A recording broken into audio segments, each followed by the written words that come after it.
सो guys यहाँ आपका चल रहा है एक set number 45 SSC CGL mains का। इसके अभी तक मैं आपको 3 पार्ट्स में इसको करा चुका हूँ। आज हम लोग बात करेंगे पार्ट नंबर 4 की।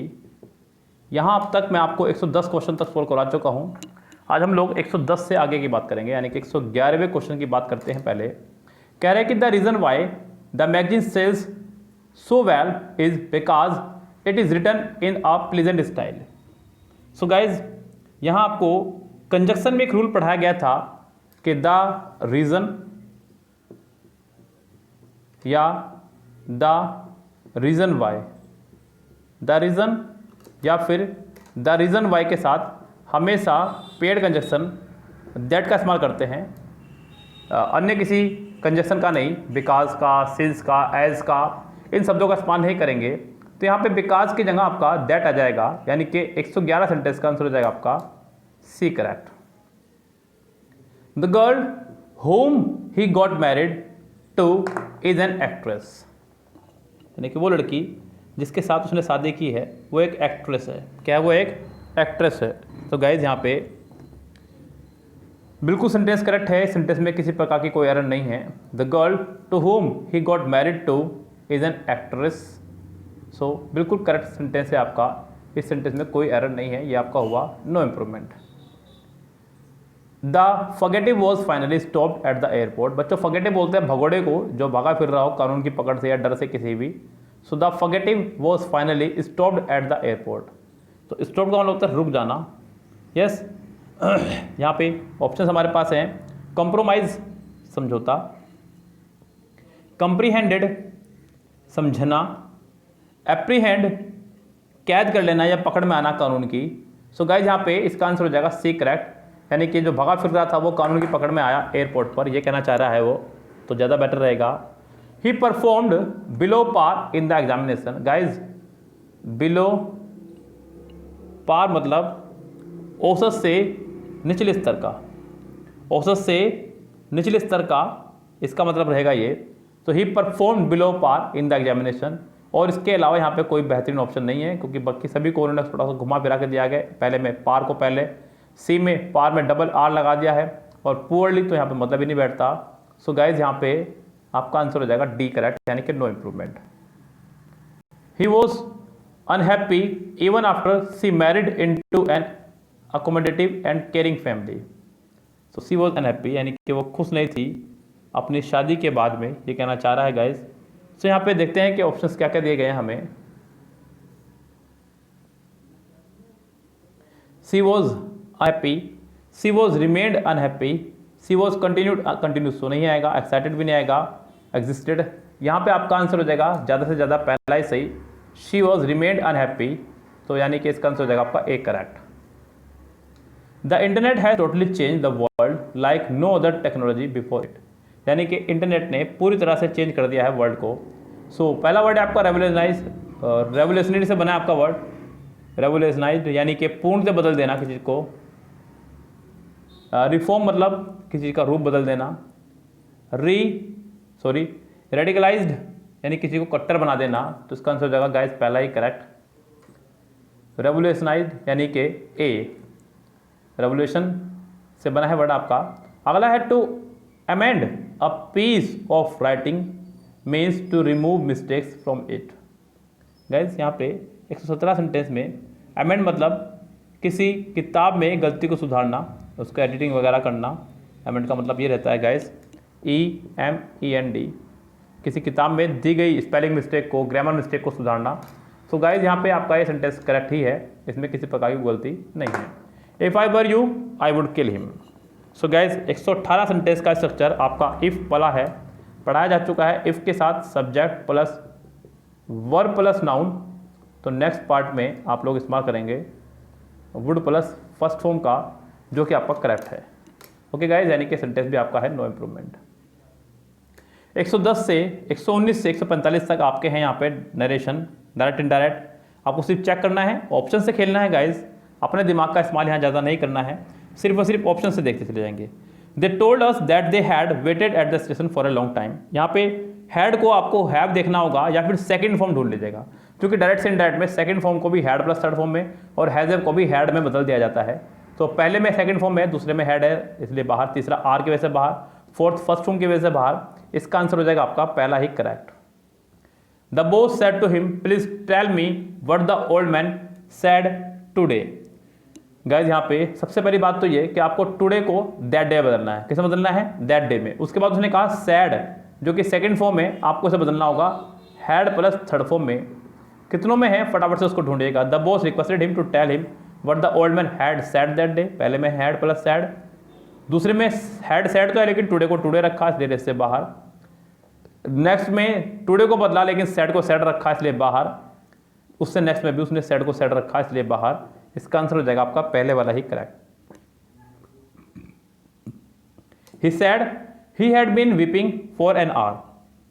121। गाइस यहाँ पे हैड बीन को हैड बीन ही रखा जाएगा। आप इसे वॉज वर प्लस आईएनजी मत बना देना, क्योंकि जो एक बार चेंज हो गया उसको दोबारा चेंज नहीं करते। तो यहाँ पे आपका सेंटेंस में हैड बीन रहेगा, जो कि सिर्फ और सिर्फ डी ऑप्शन है मुझे दिख रहा है, यानी कि इसका आंसर हो जाएगा आपका डी करेक्ट। 122 देखिएगा, कह रहे कि the teacher said tell me student what have you learn from the lectures this week. Have को हैड, दिस को दैट आपको करना होगा, सिर्फ इतना सा ढूंढिएगा। पहले वाले में हैव को हैज़ ही नहीं किया, यानी कि हैव ही बाहर कर दिया। दूसरे वाले में व्हाट दे हैव, यहाँ पे भी हैव गायब कर दिया। थर्ड में उसने यहाँ से भी हैव को गायब कर दिया है। फोर्थ में हैड है जो हमें चाहिए था, यानी कि इसका आंसर हो जाएगा D correct. 123 I said to you he should not be trusted.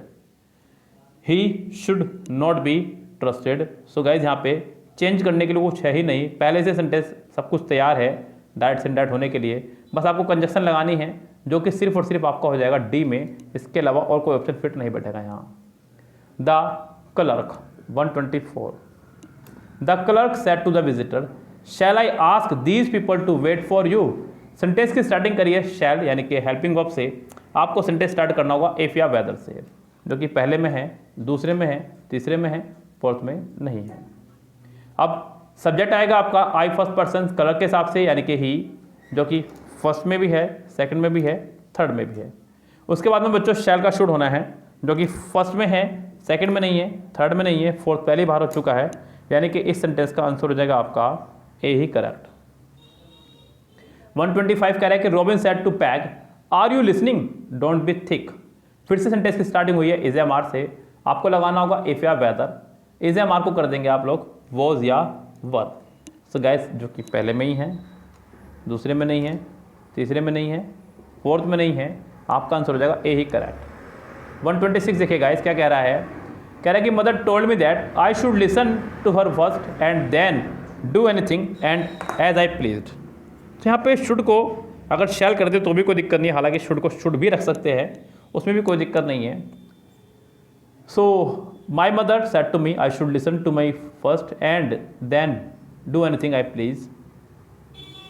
अच्छा जी, पहले में किया उसने, दूसरे में भी है mother said to me, you के हिसाब से सेंटेंस को चेंज नहीं करेंगे। यानी कि पहले तो आप लोग ए और बी को बाहर निकाल दीजिएगा, कम से कम आई नहीं होगा यहाँ पे। आई फर्स्ट पर्सन सब्जेक्ट के अनुसार मदर के हिसाब से शी हो जाना चाहिए था, जो कि रॉन्ग हो जाएगा। यू सेकंड पर्सन के हिसाब से सेंटेंस चेंज होगा। You should listen to me first and then do anything I please. You should listen to me first and then do anything as you pleased. Sentence का answer हो जाएगा D correct. सी भी आपका race से बाहर हुआ। 127 देखिएगा, he said they will be using my car for the trip. Will को आपको वुड करना होगा, जो कि आपको देखना है कितने सेंटेंस में उसने किया है। ओके गाइस, विल को करना होगा वुड। आपके पास ऑप्शंस हैं, पहला देखिएगा, पहले में वुड को किया उसने और they he said that they would be using my first person subject अनुसार, ये बाहर हुआ। He said that they would be using his car, अभी इसमें शामिल है, यहाँ पे विल बी की वजह से बाहर हो गए, यानी कि आंसर हो जाएगा आपका बी ही करेक्ट। 128 देखिए guys, the wayfarer said to me do you know the way to the एसयार्ड विलेज। सो गाइस यहाँ पे स्टार्टिंग हुई है इफ या हेल्पिंग ऑफ से। सो आपको लगाना होगा इफ या वेदर। क्या लगाना होगा आपको? इफ या वेदर, जो कि पहले में भी है, दूसरे में भी है, तीसरे में भी है, फोर्थ में भी है, लेकिन फोर्थ वाले में दैट भी आया, इफ भी, इसलिए बाहर कर दीजिएगा।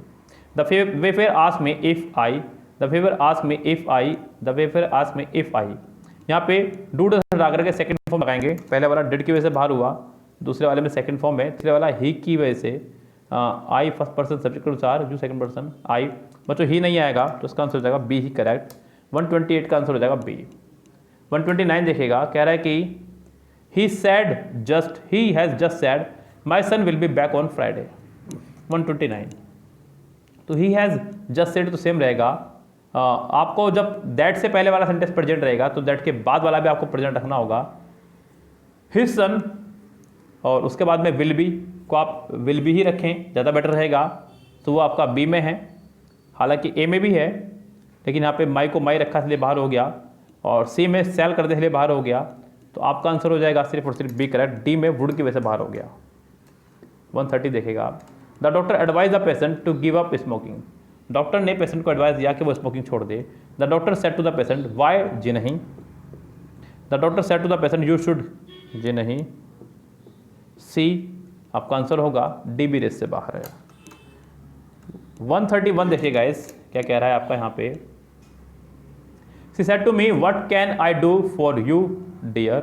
सेंटेंस डब्ल्यू फैमिली से स्टार्ट हुआ है, आपको डब्ल्यू फैमिली से ही कनेक्ट करना होगा सेंटेंस को, जो कि पहले में है, दूसरे में है, तीसरे में भी है, लेकिन उसके बाद नहीं है।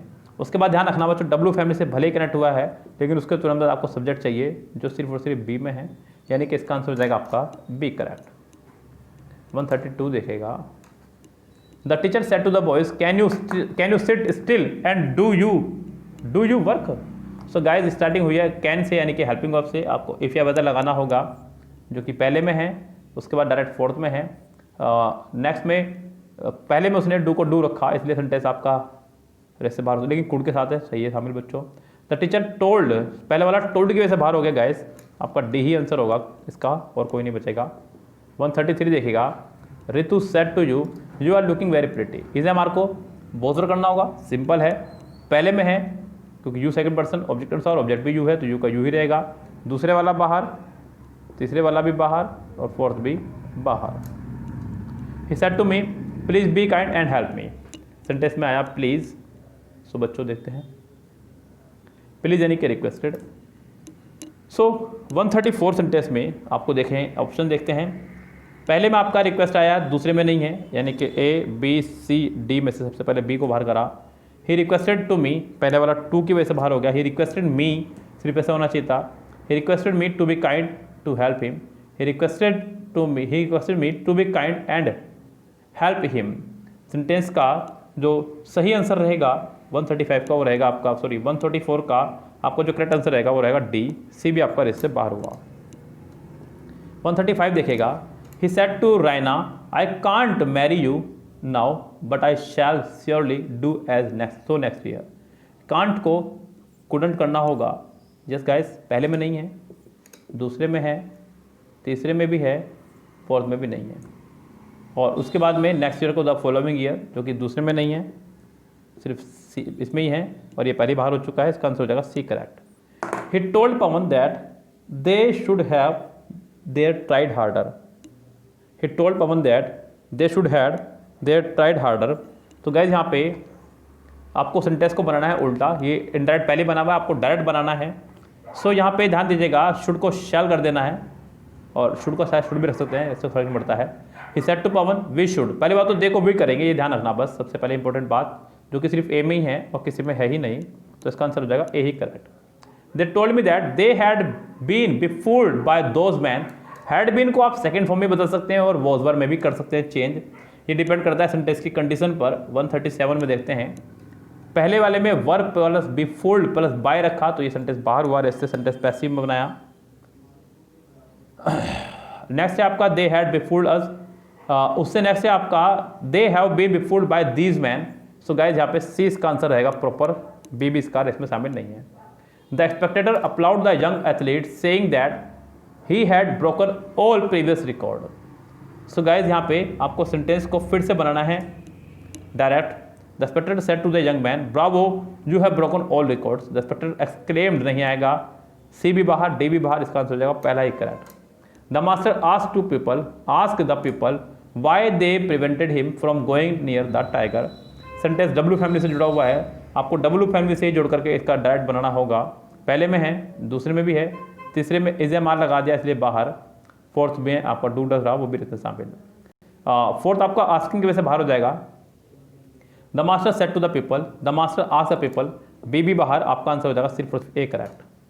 Mister Rao told Mister Mehta 140 that he had to go to the town that day.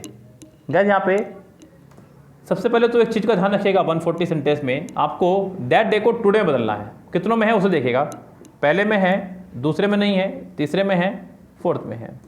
Yes guys, उसके बाद में मिस्टर राव सैड, यहाँ पे मिस्टर मेहता गायब कर दिया गया तो पहला बाहर। अब आपके रेस में शामिल रहेगा COD, सिर्फ क्या रहेगा आपके सिर्फ रेस में शामिल COD। Mister Rao said mister Mehta I have to go to the town today, has आपको हेड किया हो गया होगा, हो सकता है। डी में आपका विल की वजह से बाहर, तो इसका आंसर हो जाएगा सिर्फ और सिर्फ सी करेक्ट। 141 देखिए गाइस क्या कह रहा है। He said, do as you wish, but don't come and ask me for help if you get into difficulties. Sentence आपका imperative भाव में जा रहा है। So he told me to do as he wished, जो सेकंड पर्सन ऑब्जेक्ट अनुसार, और he wouldn't, पहले वाला बाहर क्योंकि यहाँ पर don't था। He told me to do as I wish and but not to go and ask him for help if I got into difficulties. 141 में बी आपका इसमें शामिल हुआ अभी तक, सी में ऑर्डर बाहर हो गया, डी में टोल्ड मी अनलेस की वजह से बाहर हो गया, आपका आंसर हो जाएगा B correct. Your father said to me I should not have given my daughter such a long rope. I first person subject के अनुसार और माई भी फर्स्ट पर्सन सब्जेक्ट के अनुसार, यहाँ पे दोनों पर्सन जो है आपके सब्जेक्ट के अनुसार योर फादर यानी कि या तो ही के हिसाब से चेंज होने चाहिए या फिर कुछ और देखते हैं यहाँ पे 42 में। He had not given his daughter such a long rope for 142। Gas पहले वाला इसमें शामिल तो होता है लेकिन आगे देखते हैं, लेकिन वहाँ पे शुड था। Your father told me that he should not have given his daughter such a long rope, तो इसका आंसर हो जाएगा B correct. You said 143 you said my parents never liked my accepting any job but I had always wanted to stand on my own feet. इस गैस sentence में आपको बनाना है इसका डायरेक्ट से indirect. My parents first person subject के अनुसार, जो आपका योर पेरेंट्स यू रिग्रेटेड, यहाँ पे रिग्रेटेड की वजह से सेंटेंस को मैं बाहर करूँगा और कुछ नहीं कारण है मेरे पास। You said that your parent never liked your accepting any job but you always wanted to stand on your own feet, इसमें शामिल है। सी में you told that your parents never like, यहाँ पे लाइक बाहर हो गया, लाइक्ड होना चाहिए था। यू सेड दैट माई, ये तो माई की वजह से बाहर हो गया, इसका आंसर हो जाएगा सिर्फ और सिर्फ बी करेक्ट। 144 देखिएगा, सेंटेंस में सेज कहा, she says I keep at an arms length all those who try to fetter me. Guys यहाँ पे सेज का इस्तेमाल किया है तो सेज ही रहेगा, लेकिन आगे वाले सेंटेंस का फॉर्मेशन चेंज नहीं होगा। जैसे कि पहले में कैप्ट करा इसलिए बाहर, दूसरे में keeps at an arms length of all them who try to fetter her. यहाँ पे हु के बाद सी के वजह से सेंटेंस बी मुझे सही लग रहा है काफ़ी हद तक, लेकिन यहाँ पे एक्सक्लेम की वजह से बाहर हुआ सेंटेंस में। सी में सेज आया लेकिन विल की वजह से बाहर हो गया, आपका सिर्फ और सिर्फ बचता है D answer. 145 he said Gandhi ji faced many awkward situation when he was living in South Africa. Sentence में सेड आया है तो सेंटेंस चेंज होगा। फेस्ड सेकंड फॉर्म है तो यहाँ पे हैड प्लस थर्ड फॉर्म ढूंढना होगा, जो कि पहले में है, दूसरे में नहीं है। तीसरे में टोल्ड आया है, Gandhi ji had faced many awkward situation when he was living in South Africa. When he was को भी आपको चेंज करना था, ही हैड बीन लिविंग, लेकिन वो चेंज किया ही नहीं किसी में भी उसने, तो अब आपकी मजबूरी है कि आप इन्हीं में से कोई एक आंसर चूज़ करेंगे। He said that Gandhi ji, he told, यहाँ पे टोल्ड की वजह से बाहर करूँगा मैं सी को क्योंकि ऊपर सेड टू नहीं है। He said that Gandhi ji had been, यहाँ पे गाइज हैड बीन की आवश्यकता नहीं है तो ये भी बाहर हुआ, इसका आंसर हो जाएगा सिर्फ और सिर्फ बी करेक्ट। गाइज यहाँ पर मैं पार्ट 5 को समाप्त करता हूँ, एंडिंग करता हूँ पार्ट 5 की, सॉरी 4th की। इसके बाद मिलेंगे आपसे नेक्स्ट पार्ट में, पार्ट नंबर 5 में, जहाँ पर आपको क्लोज टेस्ट कराए जाएंगे कुछ और पैसेज भी कराऊंगा। सो फिलहाल लेते हैं आपसे विदा, goodbye, have a nice day.